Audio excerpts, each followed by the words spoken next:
So this is, guys, you don't even, I'm so emotional and I'm overwhelmed. This is the Bible that was used in 1864 to consecrate Bishop Ajayi Crowther, as a bishop in 1864. I'm holding it right here. It's been well preserved by Professor Dapo Ashaju, where I am right now. This is a clock that he used to navigate the whole of Nigeria as a missionary. He traveled extensively. I'm a travel journalist. I know what it means to travel around a location. He traversed this country seriously. And this is a clock from the 1800s. Still, it's also a compass. It's also a compass, yeah. It's also a compass, as a traveler, you need a compass to navigate. Yes. I was always wondering, how did this man get to understand all of these terrains? Tell them you saw his boat.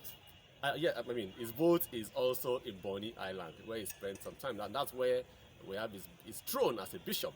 And of course, I'm going to spend time in Bonny Island and some Niger Delta towns. That's Professor Ashaju giving me all of these things. Bishop Crowther wrote a lot of letters. He wrote it using this pen.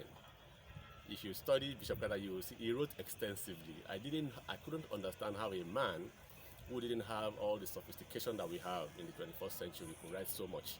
He had a depth of knowledge that I've not been able to find in the people who lived in his time. This is the pen he used, the Bible that was used to consecrate him, and then the compass that he used to navigate. So this is like, I'm uncovering a lot of things about Bishop Crowther.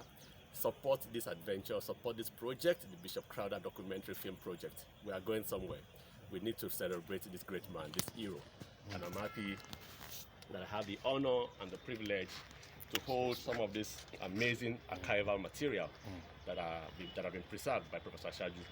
And I hope that someday soon, we will be able to have a museum in the memory of Bishop Crowther, one of the greatest men who ever lived, in this our generation. In the 20th century, in the 19th century, he was one of the greatest. We need to celebrate him as such.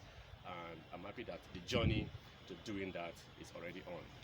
He died 130 years ago on the 31st of December, 1891.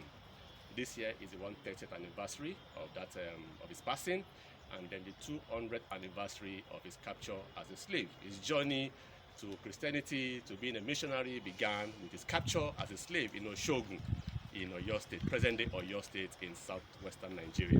So I'll be giving you more updates. This is a milestone for me on this journey, and I'm really grateful to Professor Ashaju for making this happen. Thank you so much, sir.